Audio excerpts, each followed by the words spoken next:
Right. Hello, everybody, and good evening, and welcome to another live stream. So, hope this finds you all well. And tonight we're going to have a real good chat about the whole corona mania, the vaccines, all these things that we can't seem to get away from. Well, I'm very delighted to have my special guest coming on in a minute or so, David McCollum, who's been on with me before. And he's a guy who knows what he's talking about, probably unlike most of the political class and the media class. But we'll get on to that. But first, you have to wait for a second. If you're watching this on Facebook, do make sure that you share and like it. If you're watching it on YouTube, share, subscribe, hit the notifications bell. Make sure YouTube aren't naughty and unsubscribe you. All my other channels are down below. You can find them: Gab, BitChute, etc., etc. They're down below if you want to find me over there. That's all good. If you like what David and I are going to talk about, give us a thumbs up. If you don't, best say nothing. And finally, of course, to keep the show on the road, if you do enjoy all this business, go to altnewsmedia.net/donate and drop a pound or whatever you want in the box over there. So those are all the things that I need you to do. So without further ado, if we can bring on our special guest, with all the way from the other side of the ban, over the other side of Loch Ness, David McCollum. David, you're very welcome back. Good to see you. Hi, David. Thank you for having me back on. Yeah. Well, David, do you know something? The thing about this whole, well, it's been going on for a year. I mean, honestly, and it's not going away. But sometimes I think it's just really good to have a stream whereby we can examine some of the facts, some of the data. We always have to watch out because we're on the wonderful world of YouTube, David, YouTube and Facebook, and the fact checkers are out there. We have to be careful that we never use any misinformation because that would be a very wrong thing to do. But I guess talking about facts is reasonably safe. So anyway, it's good to see you. David, I wanted to start this show, but I wanted to share this meme cartoon, which kind of says it all. And to me, here's 2021. And folks, I don't know what you reckon to this, but sometimes I do think, David, a picture says 1,000 words. I mean, I guess this was being flagged up in 2020, that once the vaccines came, that was going to be it. So do you think that's a fair representation, David, of where we are in 2021? Oh, absolutely. I think, as I said the last time, at the beginning of this a year ago, we were all very fearful. You know, we've seen pictures of people dropping in the streets in China. We've seen significant lockdowns in Italy. Of course, yep. A lot of the information that has come out since then regarding Italy has to do with the, I think it was Lombardy, which is the area which had the greatest number of deaths, etc. Yep. But that area in Italy is also the same every year with seasonal flu. It has far, far higher rates of people dying than anywhere else in Italy. And a lot of it's to do with a very aged population. And actually, when they I think there was some evidence came out that when they actually tested a lot of the aged population, they actually had very significantly low levels of vitamin D. Yeah. And also there was in that part of Lombardy, that part of Italy, there's very high air pollution. So a perfect recipe for upper respiratory tract infections, you know, low vitamin D, high levels of pollution in the aged population. Well, that's right. And actually, David, the other factor about that part of Italy was that, believe it or not, there was a high concentration of Chinese-owned factories where they were basically, even right through, they were bringing in tens of thousands of people flying back and forth, direct flights from Wuhan. So if ever there was an area that you were going to say it's not going to work out too well, Lombardy would be absolutely it. But as we talk tonight, just bring up this. Here's the map of Europe, and this is all linked into the whole AstraZeneca COVID vaccines. They've been paused, and you know you can see all the countries there. I mean, it'd probably be easier to show the countries where they haven't been paused. I think Belgium and I think maybe is it Switzerland maybe, but most countries have paused them. Interestingly, David, a lot of the British and maybe the Irish media class are saying, yeah, but look, this is, well, certainly the British media class are saying this is the EU playing politics. Well, the last time I looked, Norway is not in the EU, Iceland's not in the EU. So, David, what do you make of this sort of rolling anxiety regarding the AstraZeneca vaccine? Well, I think quite early into the whole vaccination protocols, Norway, there was a lot of evidence coming out of Norway quite quickly that there was a significant increase in deaths in some of the nursing homes. And if you actually go into the government's own website, where it's recording adverse reactions, both to Pfizer and to the AstraZeneca vaccines, there's been, up until 28th of February this year, there was 524 deaths and 297,000 adverse events recorded. And if you actually go into AstraZeneca's own website, they have 62 pages of recorded adverse reactions.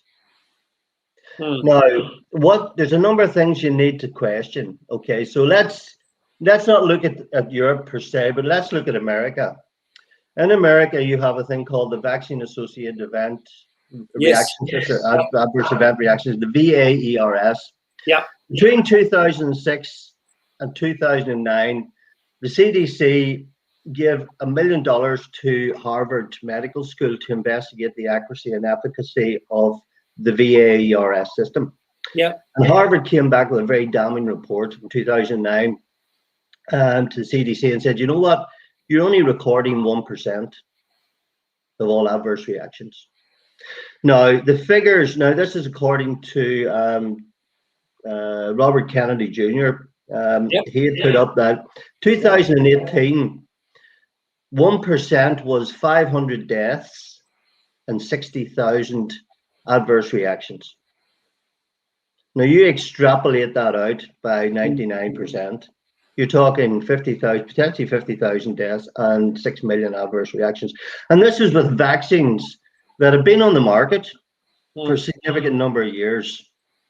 These are ones that had gone through full animal trials, full extended studies. They have a whole list of literature from that, and they're only picking up 1%. So we're using this yellow card system here. Yes, we are.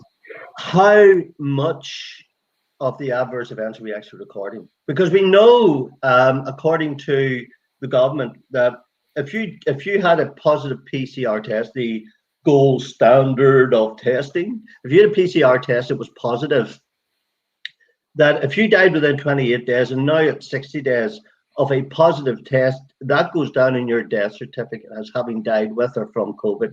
That's right. Yeah. However, if you have an adverse reaction to the vaccine, so if you die within a week or 2 weeks or 4 weeks or 6 weeks or 8 weeks of having the vaccine, that's a coincidence. Yes. Isn't it strange that? So, weird that. Yeah. And the media. So we are only, I think, and what really gets me. So you had Dr. McBride going for his vaccine yesterday. The whole photo shoot thing.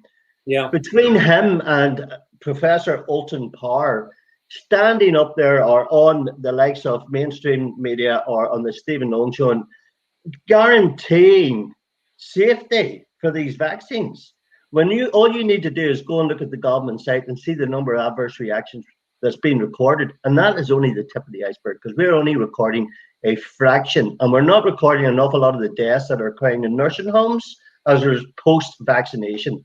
That's just being put down as coincidence, and that's not being recorded on the government websites.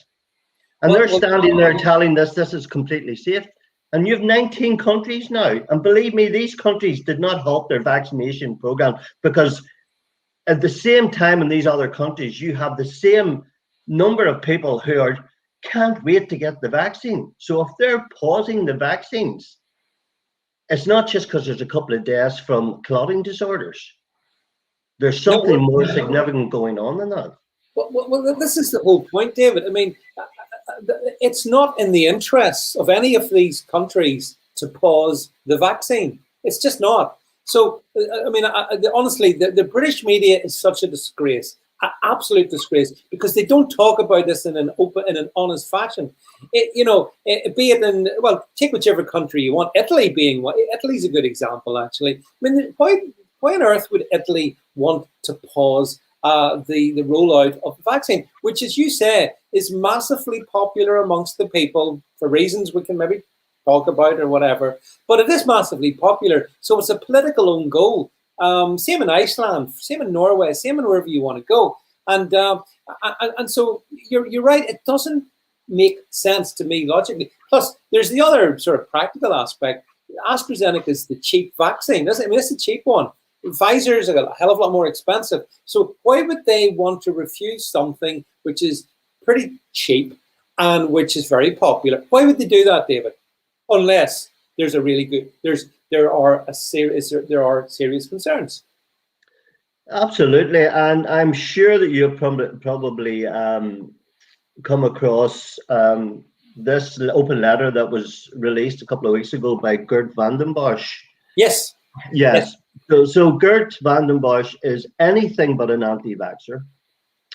He has spent 30 years working in the vaccine industry. He has worked with the Bill and Melinda Gates Foundation. He has worked with Gavi. He knows vaccine inside and out. When someone with his reputation, who has no axe to grind, who is not coming from a conspiratorial background per se, and he is really worried about the rollout of these vaccines, we need to be really concerned.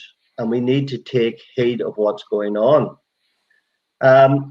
Like, if you look at things rationally, whenever we are preparing for the flu season, we start a vaccination program 2 to 3 months prior to the flu season. And the idea is that those who are vaccinated, that their immune systems will develop antibodies to whatever flu that they potentially think is going to be the most rampant flu that year. But that's done several months before the flu season starts. So that gives your immune system time to create antibodies to respond to whatever virus you're going to be affected by. But his main thing is that you don't start mass vaccination of a population in the midst of the peak of the viral season. Because if you give someone one shot of the vaccine and their body's trying to develop antibodies, an antigen antibody response, if it gets attacked in the meantime by the real virus, it's sort of half cocked and it doesn't know what to do. And one of the things that he was intimating in particular was the fact that viruses, whenever they can't find a host to replicate, and they quite quickly will mutate. And I think this is part of what he was saying, is that the reason we're seeing so many of these variants coming out as quickly as they can is in response to the fact that immune systems are busy trying to deal with these vaccines, and it's giving the virus an opportunity to mutate to a stronger, more aggressive form. But as well as that, because we're always playing catch up when it comes to seasonal viral infections, so they have developed this to create spike proteins to the SARS-CoV-2 virus. That's right. And it's busy trying to develop this antigen antibody response.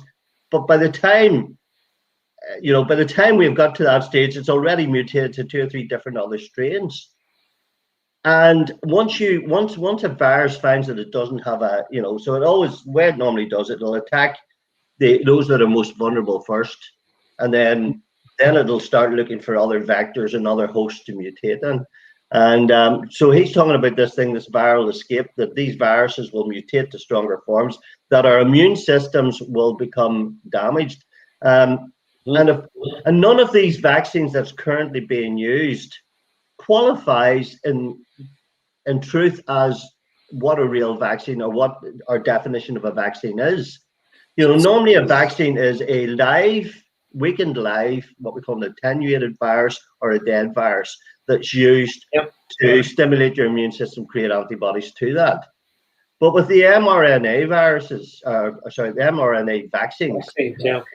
These modified RNA vaccines, they basically go into your cellular genetic, just your nucleus of your cell, take over your DNA to start making spike proteins. Yeah. So at what stage does your body, once it's been injected or vaccinated, does it stop making these spike proteins? Or does it just continually keep making them? And that's what he's intimating, is that those people who are getting vaccinated actually will become the most infectious and actually will be walking around infecting the rest of us who aren't vaccinated, which is extremely dangerous. Yeah, yeah, Dave. And the thing about it is also that what I don't understand in any of this is, why would anybody who's had SARS-CoV-2, COVID-19, why would they require a vaccine? Explain to us, is there any logical science, historical science, that would say, yeah, that's the right thing to do? You vaccine someone who's actually had the virus. Right. So if you actually go back to 2003, when we had SARS-CoV-1,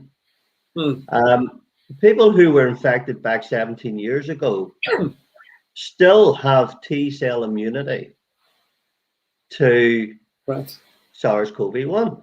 Yeah. And obviously, because, it's the same group of coronaviruses, even if it's a mutation of SARS-CoV-1, or even if it's been a manipulated virus,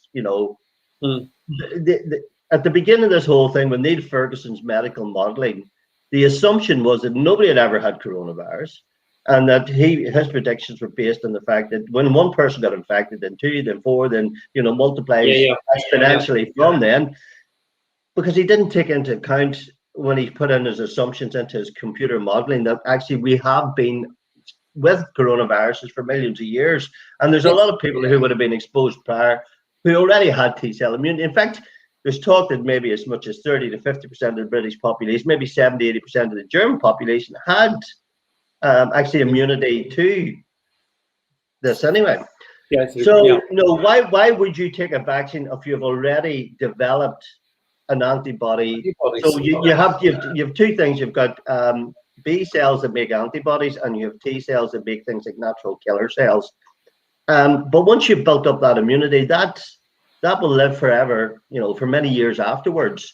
What you tend to find is when you're in the midst of an active infection, you will make antibodies.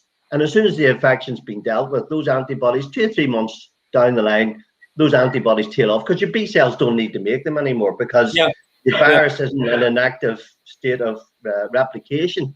Yes. But T-cell immunity should be left over. But with the way these vaccines work, and they're all designed to create an antibody response, but it looks like this antibody response only lasts 6 months, maybe, and then you have to get injected again. Yes. But by that stage, you may have several variants of the virus mutation. That's exactly, yes, David. That's what I was going to ask, because this is a great worry. Once, you have your vaccine, and you may have then some degree of attenuation of the worst excesses of the condition, because remember, doesn't stop transmission and doesn't stop infection. It just removes the worst, or is supposed to anyway, and just make it not just as bad on you. But as you say, like the remarkable thing is, I think people think, well, that's it, I'm sorted now. I mean, honest to goodness, I'm convinced the people that I see queuing up here in Northern Ireland as well as elsewhere and across the country to get their vaccines, they think once we get the jab, that's it, we're sorted. But that's nothing could be further from the truth. Isn't that right?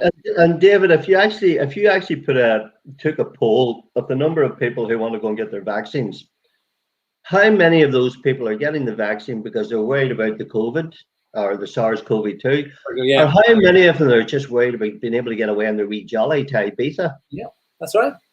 People will sacrifice their health so they can go on holiday, or that they can go to a music venue, or that they can get into the pub. And they've played on that psychology of how easy it is, how we live in a society where we want everything now and we want our pleasures straight away. We don't want to work for them. So they knew when you dangle that carrot, it's not even a threat. It's the carrot. Well, you'll not be able to travel. So it's a sort of carrot. It's a sort of punishment. Yeah. If you don't get vaccinated, you'll not be able to travel on your holidays, and you'll not be able to go to your favorite concerts, and you'll not be able to get into the pub. So partly it's a carrot approach, partly it's a stick approach. But whatever, people will give up and sacrifice their health to get vaccinated if it means that they can do these things. And obviously we're stuck. And obviously we're stuck in furlough as well. So there's a lot of people still sitting at home, not working, and getting 80%. And for some people, that's fine. For other people, dropping down to 80% of their salary means that they're just about surviving. Someone very close to me is in that situation. That 20% drop, she wants to be working because she struggles to pay her bills otherwise. But this is what you're up against. You're up against this, and people still believe what the government say. Well, initially it was, you get the vaccine and life can return to normal. And then they said, well, you can get the vaccine, but actually we don't know if it'll stop you getting infected. Someone very close to me got the vaccine, and his wife didn't. And 3 weeks later, they both had COVID. Yeah. So I said, well, why? Does that not tell you something? Oh, but I feel so much better protected now. And I said, look, I take my immune packs. I eat a good diet. I would rather keep my immune system primed so that it doesn't have to be infected, that I keep the virus at bay, that I don't have to get a dose of the virus in order to develop this immune, because my immune system, my innate immune response is saying the virus has nowhere to go in me at the moment, touch wood. It has no way of getting into my cells to replicate because I'm taking, all my immune boosters. Yeah. Rather than me having to give I don't want to go like nearly, and you see it all over Facebook, the number of people that go along for these vaccines, and some of them it's just a sore arm, some of them feel extremely ill for several days after. Yeah. And goodness, and then there's obviously those older people with maybe pre-existing conditions. Yeah, I've had one person that has got in touch with me. His father went and got it, and he was dead the next day. Yeah, there's no doubt that, and I think this is just a matter of observable record on social media. And I know it from personal. I mean, some people, it's everyone's choice if they want to go and take it. I don't believe that personally. That's a course I want to take. But it's remarkable the number of people that have gone and got, and they haven't felt good, David, for maybe a week, maybe longer. And some of them, strangely, are actually younger than me. Again, I don't understand why. Again, people who are not at risk would want to take it. But they've been seduced by government propaganda. Let's be clear. They've been seduced. They reckon if I get this, I'm off to a fortnight in Spain or Greece or wherever it is, even though I think it's obvious to me that that's not going to happen. But they think that, just like they thought 3 weeks to flatten the curve. But I wondered, on the whole AstraZeneca thing, just bring up the next slide. I wanted your reaction to this, because you referenced it earlier. Our wonderful health minister here in Northern Ireland, Robin Swan, was lecturing people this morning. You don't get to choose which COVID vaccine you get. You'll take what you're given if you're, and be thankful for it. And obviously, David, he's panicking that people here in Northern Ireland might look at Southern Ireland, where they've also paused it, and think, well, hang on a second, we maybe just don't want to be rushing to get this AstraZeneca jab. But Robin's saying, no, you have to. And anyway, you can trust authorities, because obviously the European Medical Authority and the UK regulatory bodies, they're saying there's no obvious problem at this point in the game. They're saying that. Mm-hmm. But I thought it was remarkably, if we just take the slide off and just bring us back, I thought it was remarkable coincidence that on the day the news broke yesterday, there was the chief medical officer himself, Dr. McBride, with the cameras all ready to capture him, well, seemingly taking his job. And I thought to myself, that's a bit of a coincidence, isn't it? Yeah, and I must say that gave me so much more comfort. I thought to myself, well, Michael McBride had his vaccine. I'm actually really angry. You know why? I'm 56 years of age, and my 50-year-old girlfriend has been offered the vaccine 3 times. and I haven't been offered it yet. And Well, it's not BLM, it's DLM. Davy's Life Matters, and they don't care about me. Actually, no, it's not. I don't, but I'm looking forward to them phoning me and offering me the vaccine so I can tell them politely where I would like them to stick the jab, because it won't be stuck in me. Oh yeah, well, I have to say, to even make you more angry, I was kindly offered it because I'm a little bit older than you, and I had to discrimination. I had to kindly refuse it. No, thank you very much. You can give it whoever you want, but I just thought, again, there's surely people must wonder if we look on the island of Ireland. In fact, actually, I wanted to show you this. I wonder, can we just in the slide deck we've got below, can we just get the maps? Yeah, I wanted to show you this, David, because this sums it up really. Here we go. This is one of my favorite ones that I like to bring up. This is, folks, if you're watching this on the stream, so this is basically the European landmass, and it's showing excess deaths. So deaths above what you would normally expect for this time of the year. And you can see there, David, that there is no excess deaths pretty much across the piece. A wee bit in Portugal, a wee bit in Italy. That's pretty much it. Other places that there's not. So I wanted to talk to you about this. So at this point in time, where we're being told it's still very dangerous. We still have to follow the data, have to follow the science. Well, there is a bloody science, and there's no excess deaths. So how does that work? How do we have this extraordinarily dangerous situation we're still in, because we're still locked down to significant degrees, and there's no excess deaths? Explain that to me. Well, I can't really, and it's interesting because somebody had commented on my Facebook page about how they have been trying to get the statistics from NISRA about the number of suicides in the last quarter of last year.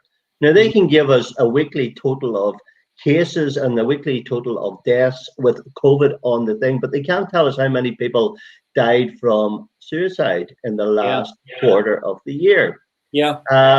And if it did even reflect, because they're saying, oh, well, when we look at the 5-year rolling average versus, blah, blah, blah. So what they actually did, they've actually taken from March last year at the peak, when the peak of this began, to March this year. So instead of running from December to December, they're running it from March to March. So it's taken in 2 viral seasons and showing that the number of people who have died is over, in Northern Ireland, I think it was over 17,000 or something, whereas normally about 15.5 to 16. So they took in 2 distinct flu seasons for statistics, and then they've rolled that out against the rolling 5-year average. But the rolling 5-year average isn't from March to March. The rolling 5-year average is from this. So what they've done is they've picked it at the peak and then try and make this big disparity between the two. And now if you look at the actual statistics and data for the hospitals, how many people's in intensive care, how many cases there are, it's down and down and down and down. And like Whitty, was it last week, had already intimated, oh, I'm really worried about May time when we let you out of your cages, that this will spike. If there is a spike, and they probably are anticipating a spike, because that's by the time the second dose of the vaccine is due to be rolled out, and then we may see even more people succumbing to the side effects of it. Well, you see, I wanted to bring up the next slide, actually, David, because I've shown what we look like right now today across the European landmass. Here was a slide from 2017. And as you can see, back then, flu season, by the way, remember the flu that's vanished.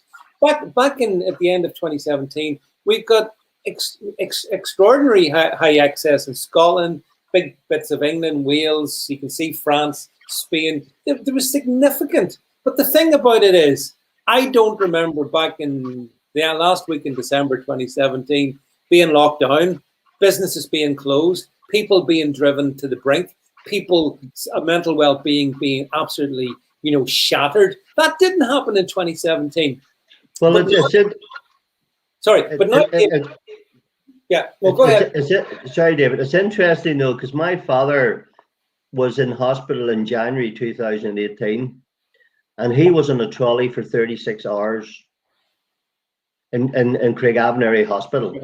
When we were running at a full capacity A&E, we were running full capacity wards. So, the full 5,700 hospital beds in Northern Ireland were all being occupied. And not a word of any of this. That we didn't shut down the world to take the burden of pressure off the NHS then, when they had all their nurses available and they had all their beds available. Yeah, that's right. A&E, you go now, you have to make an appointment to go to A&E. You have to, one of the local surgeries here, a friend of mine had posted where he had phoned up the surgery and they told him it'd be 2 weeks before the doctor could call him. Never even get an appointment. Yeah. I mean, I'm afraid doctors in general have gone missing in action in this one, because whilst I am very critical of the NHS in general and hospitals in particular, but people do make the point to me, and I do take the point. Well, if I want to try and go and see a GP before I head off to try and get in, before I have to consider going to the hospital, but I can't get to see the GP, what choice do I have? And it's a fair enough observation, that because of COVID, it seems that doctors don't have to see patients anymore. What's the point of having them? I have to be very careful because my brother's a GP. Yeah, well, as I say, in the generality, leaving aside family members. You know what? I'm just astounded that there hasn't been more medical professionals have stood up and said anything about this. Certainly in the field of alternative medicine or natural medicine that I come from, there's been very few of us in Northern Ireland who've actually stood up and been outspoken about this. People come to me because they want to be educated. They want to find a solution to their problems. Yeah. And I think we have a really important role as medical professionals to do as much research as possible and present the information that we have gained to our clients, our customers, our patients, and say, well, look, this is what I think, and this is what I think we should do. If you look at somebody says they don't actually take the Hippocratic Oath anymore. I don't know. And the Hippocratic Oath was, firstly, do no harm. Do no harm. Yep. So I know if I'm advising people to eat certain foods or take some nutritional supplements, the chances of them having an adverse reaction to that is really quite low. Like in America, the fourth leading cause of death in America is iatrogenic. It's basically due to medicines that have been prescribed with side effects, or medicines that have been incorrectly prescribed. Over 100,000 people die a year in America from medicines. And I think general public are quite ignorant to the fact that so many people can die from taking these things, because we still tend to put certain medical professionals on a pedestal in terms of, well, if they said, and it seemed like our MPs, our politicians, we put them on this pedestal. Well, if they said, it must be true. Well, if Bojo says it, he must be saying it for the right reason, because he really cares. He does. Or if, when they're standing up there, when Robin Swan's standing up there, his hands, and he's very contrite. Oh, 15,000 people's going to die, and I really care about you. Yeah. If you really cared about people in this country, you would be opening things up. There's now 30 research articles that have come out showing that lockdowns do not work. As Ivor Cummings says, once the virus gets into the general population, lockdowns are a failure, and all they do is put more burden and stress on people's health. And of course, our immune system works by being exposed to germs. So if you keep people locked down so they can't get out, get fresh air, they can't get sunlight, they can't get their vitamin D, they're not being exposed to all these the general bugs in the population, their immune system goes to sleep. And then it gets a very rude awakening when it then suddenly is exposed to something like a virus. And on top of that, the only things that were allowed to stay open were the off licenses and the supermarkets churning out loads of junk food. You know, two things that have a significant effect on your immune system anyway. And not one thing has been said by the government in all of this, apart from David Davies, who's actually said, you know, vitamin D plays a crucial role in all this, and they have paid scant regard to what he said about it. You know, and there's so much research showing that vitamin D is crucial, zinc is crucial, and there's a whole pile of other things coming out like quercetin and lysine that have a lot of benefits in reducing the effects of the virus in the body anyway, but nothing said about all of that. Yeah, I mean, and that 70 to 80% of those people that were admitted to hospital for treatment with COVID have obesity. That is this pandemic. Well, actually, David, it's interesting to say that, because the obesity thing has not really been properly discussed. But, you know, here in the UK, perhaps one of the reasons, because we do have a very obese population, maybe that's a reason why the severity of the original pandemic back in March, April of last year was so intense. Maybe some, you know, leaving other issues to one side. Maybe that was the case. But if that's the case, tell me, why do you keep McDonald's open and close the gym? You know, why do you tell people you can't exercise? You know, you can go for restricted forms of exercise, and even down south, I think it's even more restricted than that. Why would you do things which contradict the thing that you've just said? If you want to keep your immune system healthy, you know, get out there in the daylight, get a bit of exercise, try and keep yourself healthy. But a lot of folks, David, are maybe sitting in maybe living in a high-rise apartment and they can't get out. And, you know, I mean, this has just been swept under the carpet. The government's policy, to me, seems dangerous to people's well-being if they cannot support their own immune system. Maybe that's, I don't know. You know, disease does not exist anymore beyond COVID.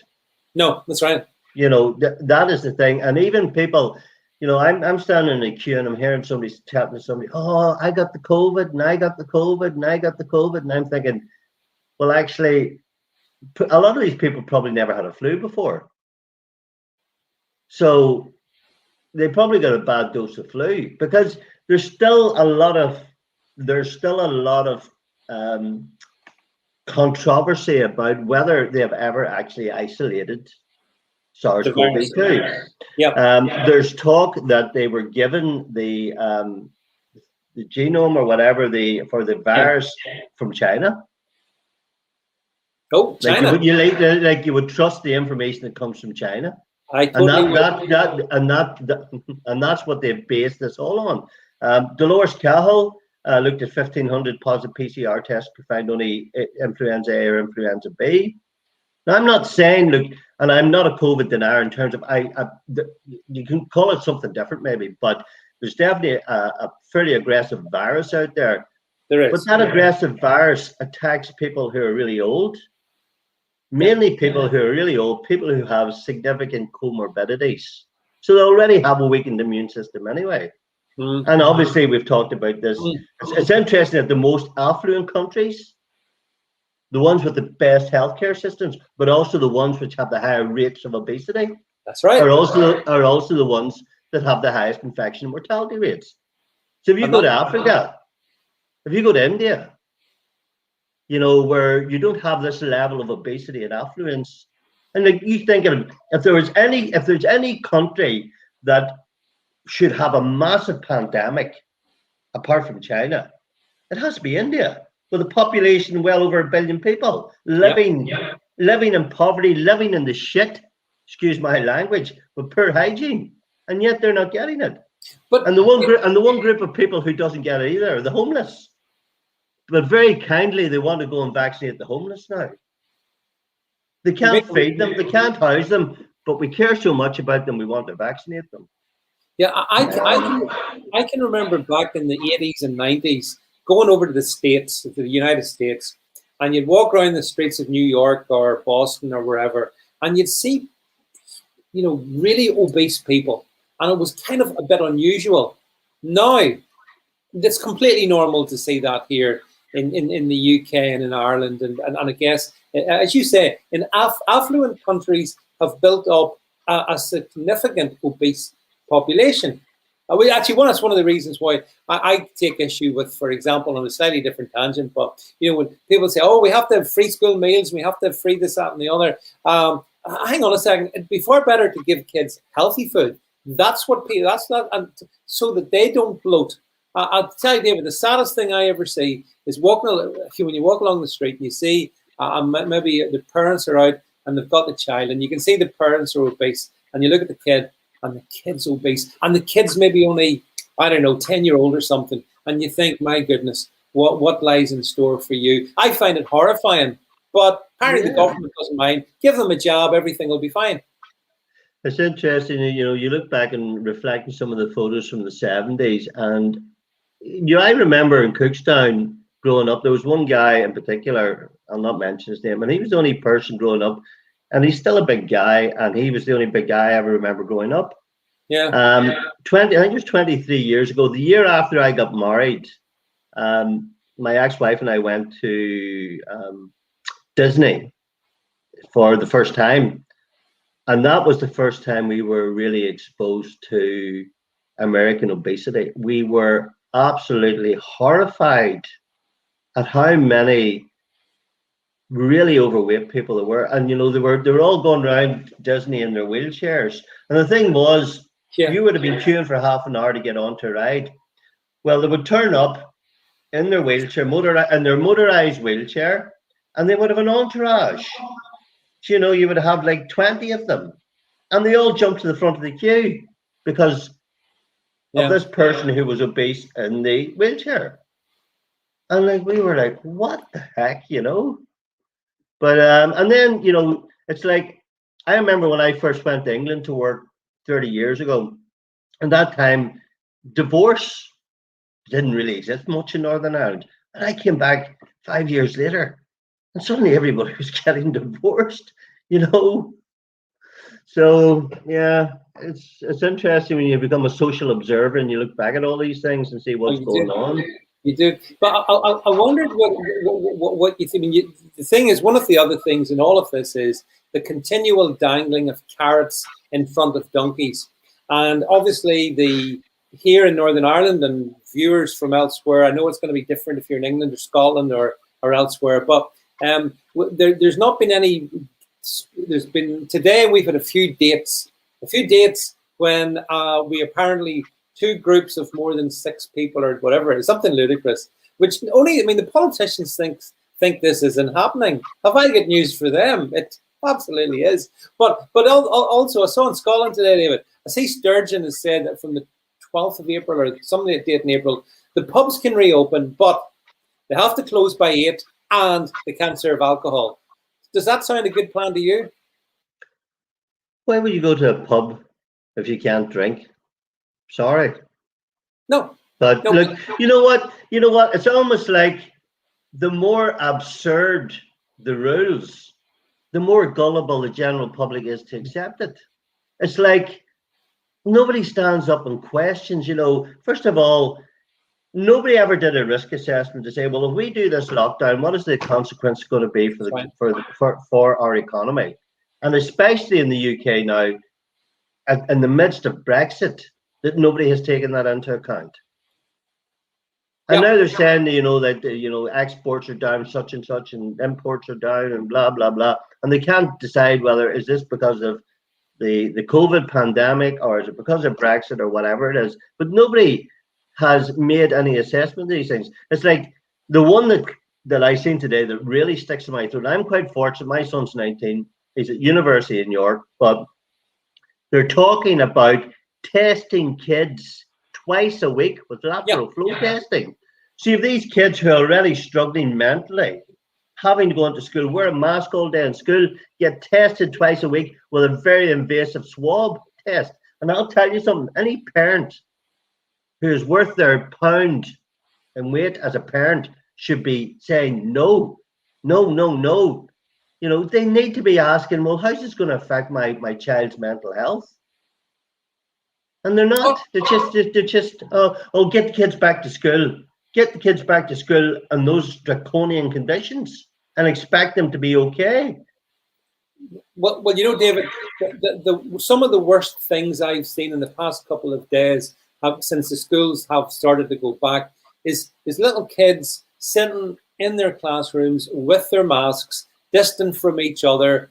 To me, this is dystopian. It's absolutely dystopian, and that's exactly, you know. And never mind the, as you say, the invasive test twice a week. But here's the other thing: if I just put this theory, just a theory out there, fling it out there, tell me what you think. Do you think it's possible that as you enter the end of a respiratory season, you know, where the season where respiratory diseases tend to go away in the northern hemisphere, so April, May, those kind of months, when it all starts to fade away, and you started to test, well, let's just say randomly, a couple of 15 million kids twice a week. Do you think there's an outside chance that might lead to more cases? What do you think? Well, these lateral flow tests, these rapid antigen tests that they're doing, this is what they did the mass testing in Liverpool. And you know, and it came back that these things were, you know, it was a 50-50. It was like almost like flick a coin, you know? And the fact, and the thing is, what are they actually testing? If they're testing antibodies, you know, the presence of antibodies does not indicate the presence of infection. Nope. Right. It just indicates that at some stage your body was exposed to that viral antigen and your body has created an immune response. Now, lots of people will have been exposed, perhaps like myself, who have a stronger immune system, whose body maybe didn't need to create antigens because our innate immune system was sufficient to stop viruses penetrating our cells and replicating. So, you know, there's a whole pile of very poor assumptions being made about everything to do with this. And even Gert van der Bosch, who's worked in as a, you know, in the vaccine industry for 30 years, he says, you know, we really don't know much about viruses. We're sort of making it up as we go along. Yeah, that's and right. In fact, a lot of people keep going back to the 1918 Spanish flu season, and that there was millions of people who died. And in fact, a lot of virologists said, well, actually, there was more than one strain of virus at that time. Fauci, the famous Tony Fauci, he wrote a paper 20, 30 years ago, actually saying that the majority of people who died from the Spanish flu pandemic did not die from the virus. They died from bacterial pneumonia. And how did they get bacterial pneumonia? Yep. Wearing masks and breathing in infected. Well, I mean, I believe everything Dr. Fauci tells me, so I wouldn't want to take issue with him. And I know you. Well, he has said, to give him some credit, he has said that once you use PCR tests set at a cycle threshold above 35, you're basically just picking up any genetic information. Yeah, and we're still running around doing it at 40 to 45 cycles. Yeah, I mean that's remarkable that we're still persisting with that here. You know, yeah.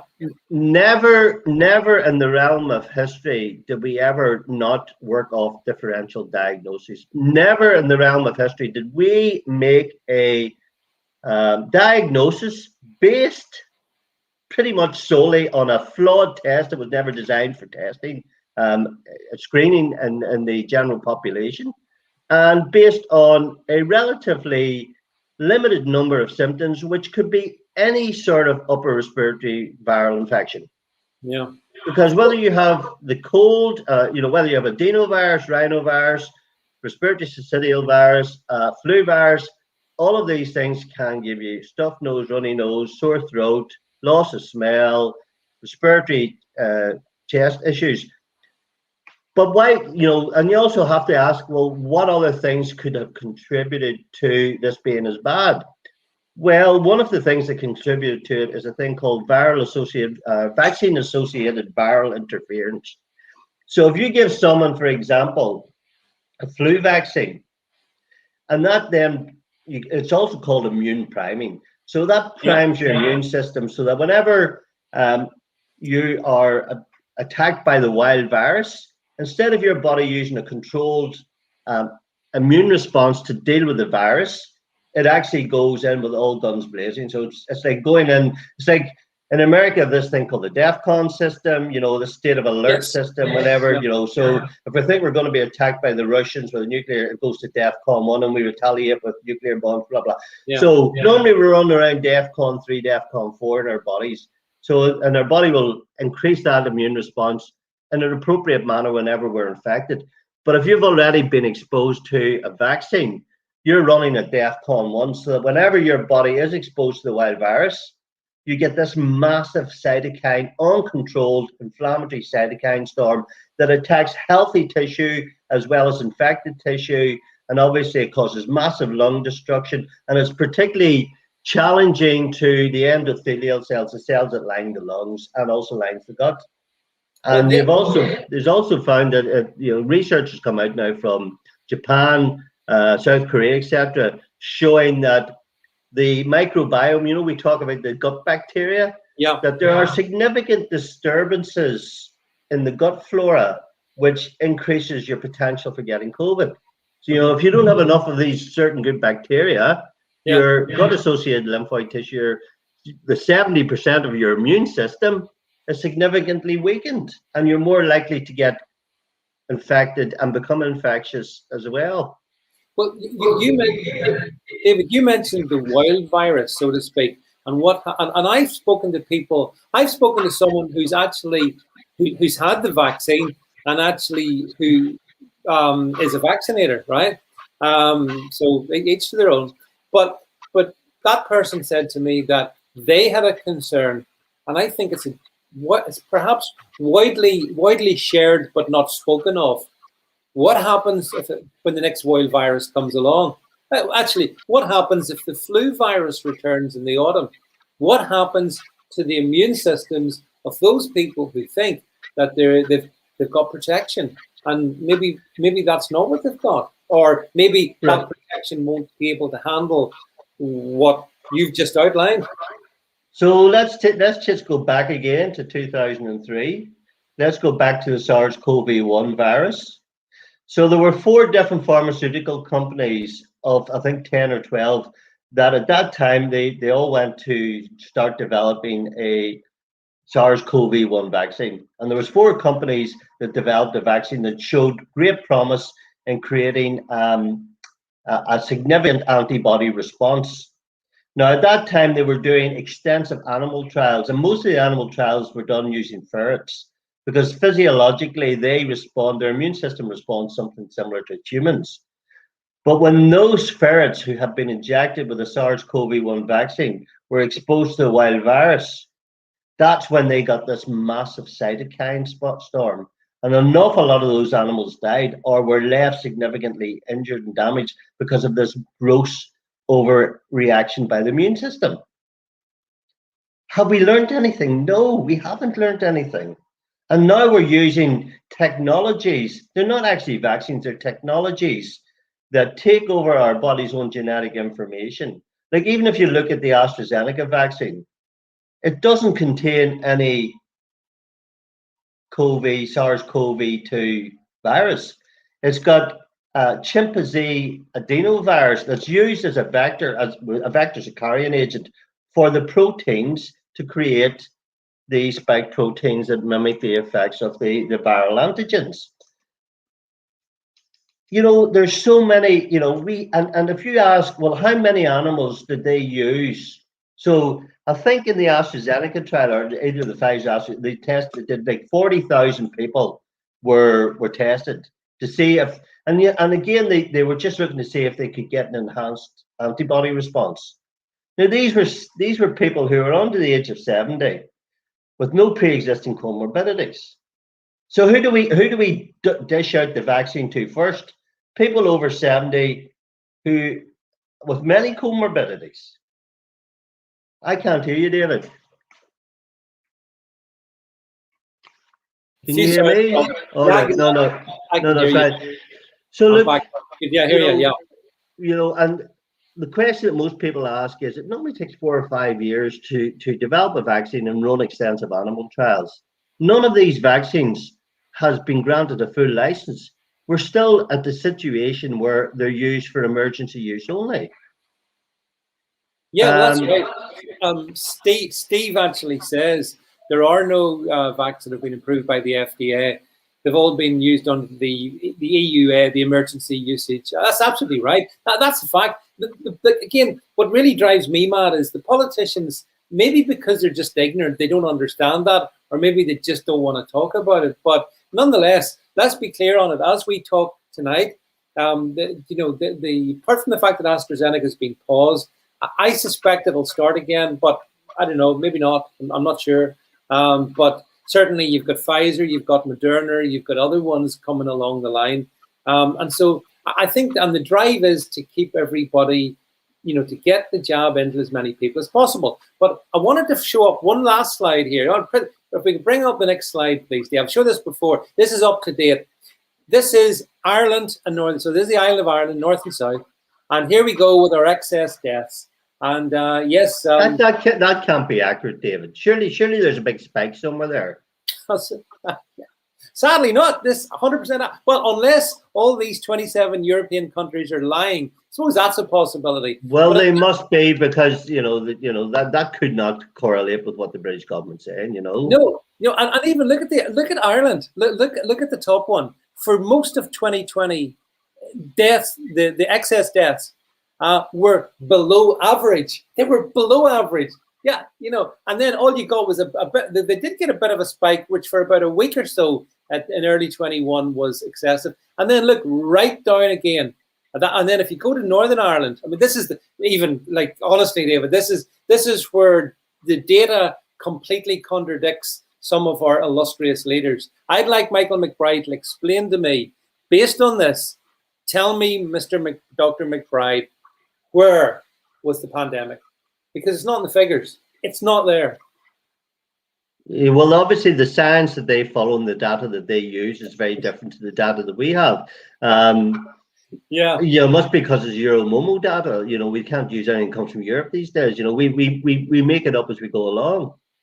Well, the thing is, I have become, I think I've become more of a cynic as I've got older, or maybe it's just that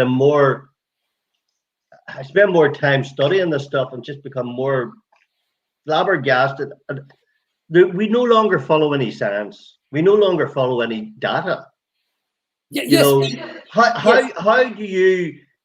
do you work a roadmap out of this pandemic when you have absolutely, you're not following anything? It's like, what's the difference between 6 people meeting and 10 people meeting? What's the research and science that validates that? What's the research that validates keeping 2 meters apart? What's the validation for the mask mandates? Massive study by the CDC just came out of America about the mask mandates and showed after 120 days of using masks in America, it reduced the transmission rate. I don't know if you've seen this, by 1.8%. Yeah, I know. Yeah.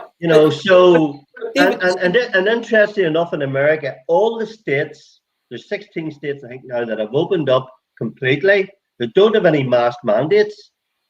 Their infection rates and mortality rates, and Florida being a prime example, with an aged population and a huge amount of obesity, and yet they have some of the lowest mortality rates and infection rates of anywhere in America.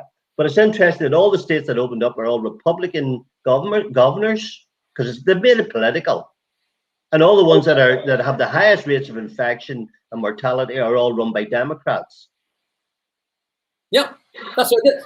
Well, but that's the thing. Science. This virus is not about a pandemic. It's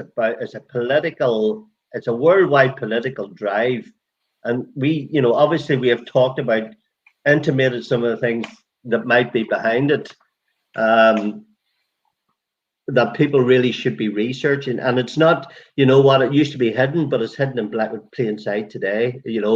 When you walk, when you see pictures in Facebook of bus stops in England, and they're already talking about basic universal income for all, they're already starting to preemptively tell us what the plan is. Yeah, because you're right, David. What is universal basic income got to do with fighting a virus? there's no connection, and there The never has. next and towards the end of this year, and they're already talking about it big time, is about the whole global warming thing. In spite of the fact that Antarctica has had the coldest temperatures in I don't know how many years, with a growth in the ice, and yet it's global warming. It's the same. It's almost like it's the same narrative. I mean, it is the same narrative. You see, David, you called yourself a cynic. You called yourself a cynic a few minutes ago. The best definition I ever heard of a cynic was a cynic is an optimist mugged by reality. Let that sink in. And that's and I think as an optimist mugged by well, I think that's right. And all we've done, David, on this stream tonight and the previous stream and some other stuff I've done, I love data. I love facts, because facts are facts, and people can interpret them, of course, in different ways. That's fine, but you have to have the same facts. You know, you don't get the whole different truth. And at the moment, I fear here in Northern Ireland, same in the Irish Republic, same over in England and Scotland and Wales, certainly in the British Isles, we've got political class who are at the very best mischievous with regard to the facts.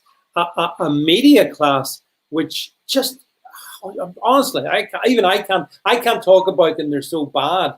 You know, like yesterday, I did put out a copy. I saw the tweet that Mary Louise Connolly of the BBC, I think, about brave Dr. McBride. Did you see that? No. Oh, and there's no questioning. There's no question. Now, wonder why that might be. I wonder why the media won't question. Well, that's the story for another night. But the media doesn't question. The politicians don't question. And David, the reality is a small number of scientists are running the show. And who knew that these scientists would turn us into a tyranny, basically? And it's interesting, the scientists who are running the show are not virologists or immunologists or molecular biologists. Anybody who understands about how these things work, they're all theoretical epidemiologists or mathematicians, or they don't, you know. And if you actually see who's behind a lot of, so most of the guidance we're getting, like Neil Ferguson in Imperial College, you have the R rate, the mythical unicorn R rate that came out of the Imperial College. Most of these people who are involved, if you actually follow the money, they have very close ties to the vaccine industry. And I don't care, you know, even if you look at McBride, okay, and his medical background, where did he spend several of his years working along with Tony Fauci with the Imperial College on the HIV thing?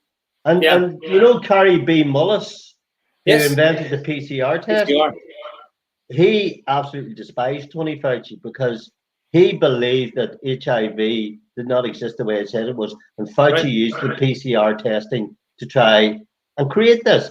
And of course, behind Fauci, based on Fauci's role in the whole HIV/AIDS thing, he created the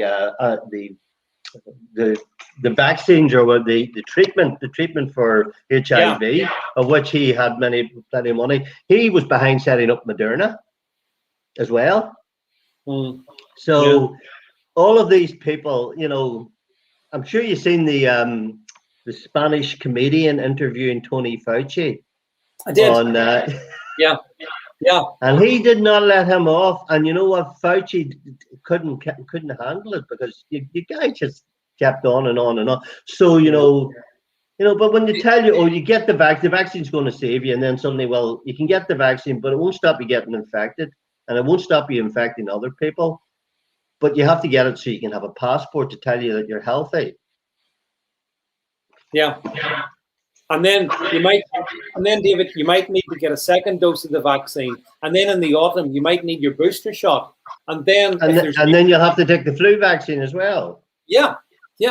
And it's almost as if, you know, there's a desire to vaccinate the world. Now, I would never say such a thing, but it's just theoretically saying that it's almost like that. But certainly I just don't see how this one's going to end, because the people are seduced, hypnotized, whatever word you want to use. They want their vaccines, and they want them now. They want their vaccine passports. And let me tell you, their vaccine passports are going to put you and me, and I guess a lot of the folks that watch this, they're going to keep us in a form of house arrest. Because if we don't bow down and take it, then I think our freedoms will be restricted. Well, what's your take on that? Oh, I told from the very after the initial spike last year where we were all worried, and then the narrative was vaccine, vaccine, vaccine, and on the base of that, well, everyone's distracted.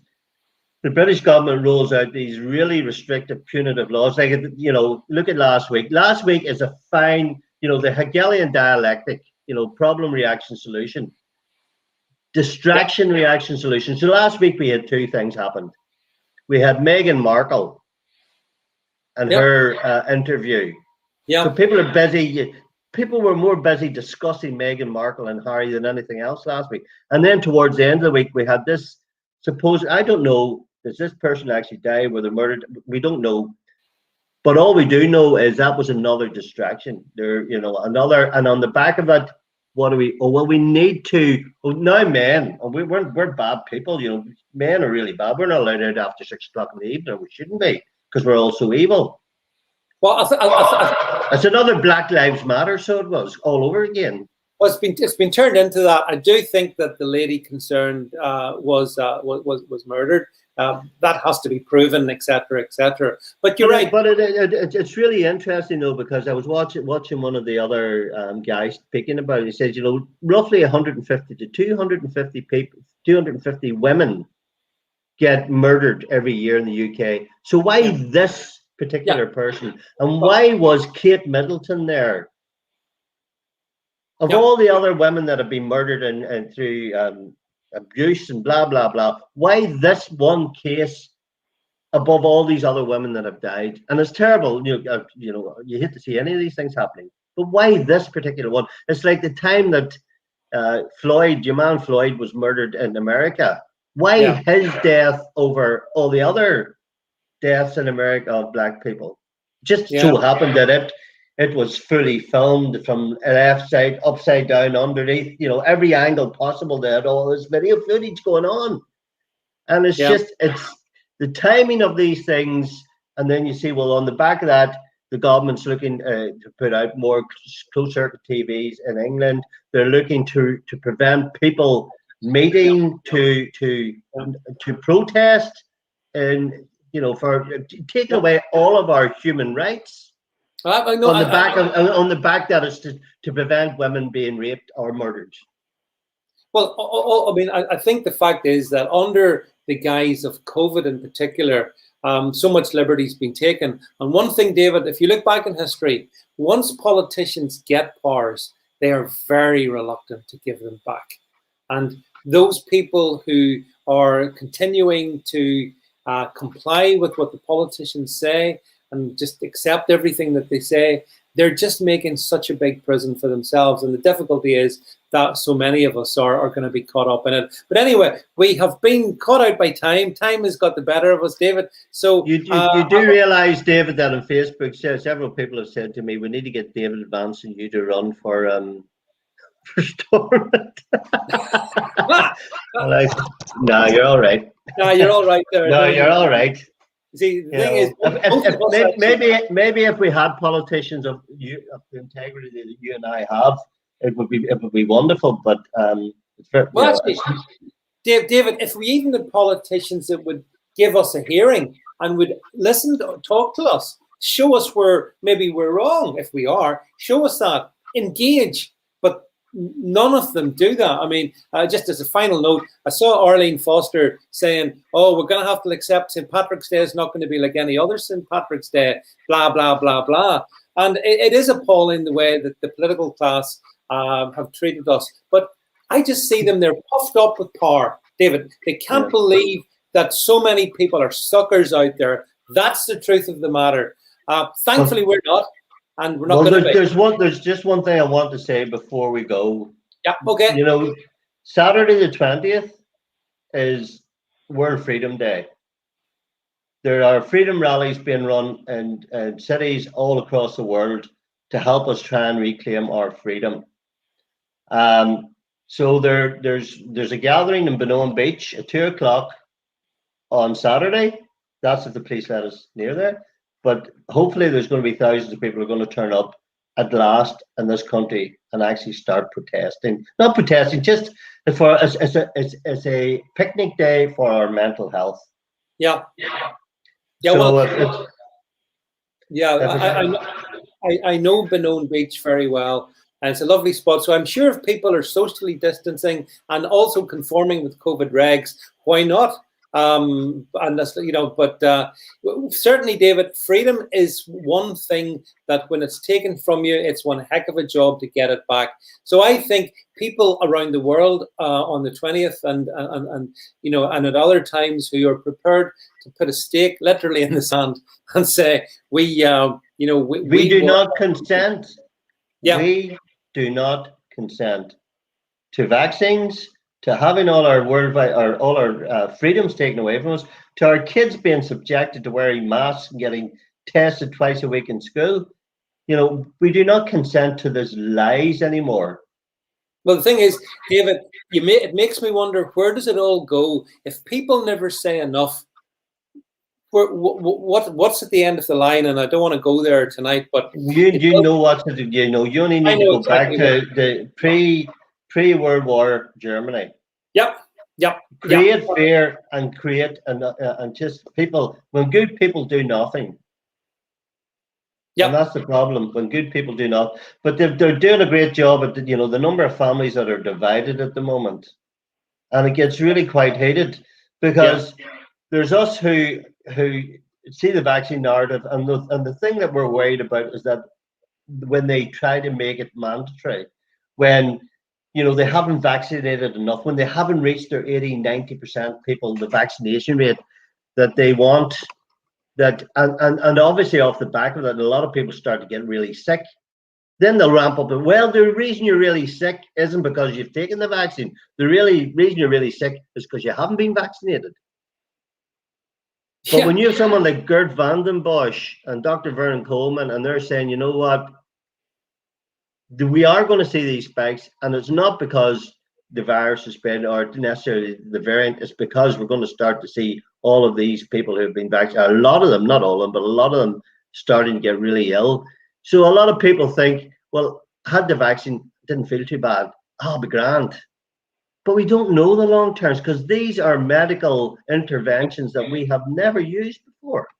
No, so sometimes, David, I feel like I'm living through a really bad science fiction movie, and I'm and you and I am and you are, and these people on the stream and the people that will watch this in replay, I think they all have their eyes open. So thank goodness, at least some of us can see it. We are preaching to the converted. The people who come on to my lives and stuff. I get occasional trolls, but majority of them agree. They see what's going on. Yeah. But you know what? We need to get away from just being stuck behind our computer screens and protesting through that. We actually need to get off our backsides and making a stand and coming together as a unit, unified for a common purpose. Because this isn't green and orange. This isn't it. This is something bigger than that. Sorry, David. So I think the simple truism is this: if everybody turned around tomorrow morning and said, "That's it, enough," yes, this would end. There has to be, if this is going to ever end in a good way, there has to be a mass awakening of consciousness. And one of the best things people can do, I think, is stay away from the mainstream media, because that's reinforcing it 24/7. So you stay away from them.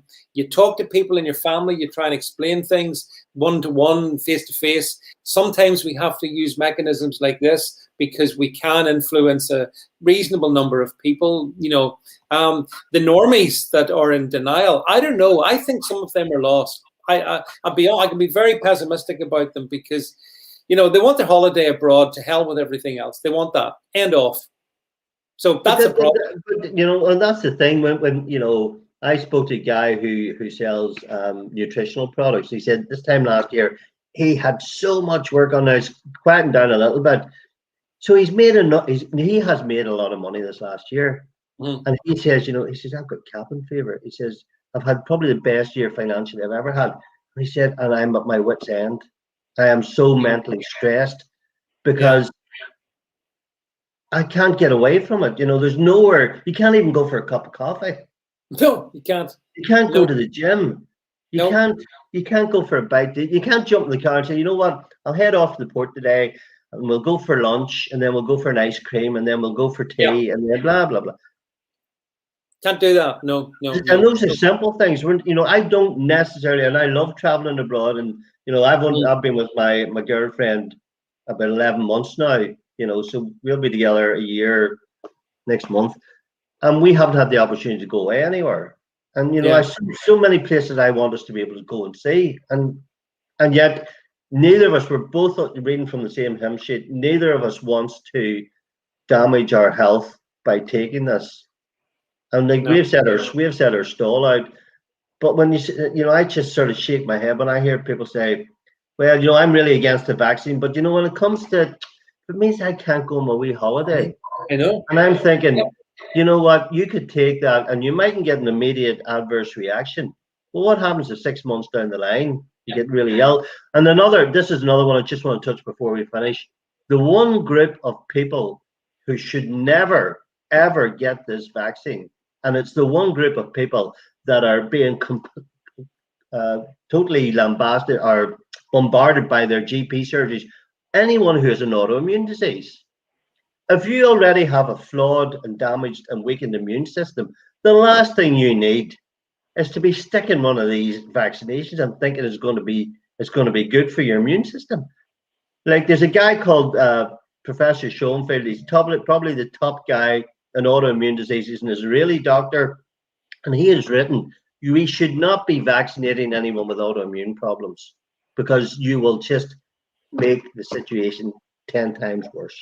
Well, look, David, the thing is, if you get two guys on from Northern Ireland talking, what I've discovered is that you bust through your 60-minute limit, which we have done. And so everyone, you've got extra good value from David tonight. So, David, look, a big thank you for coming on the stream again. It's great to see you. Great to hear so much informed common sense basically being spoken. Hope everyone's enjoyed it. If you're watching this in replay, do let us know in the comments below what you think of what David's talked about and what the areas of conversation we've had. And I shall be back with you in another stream later on in the week at some point. I'll provide you the details tomorrow. Anyway, without further ado, David, thanks again to you.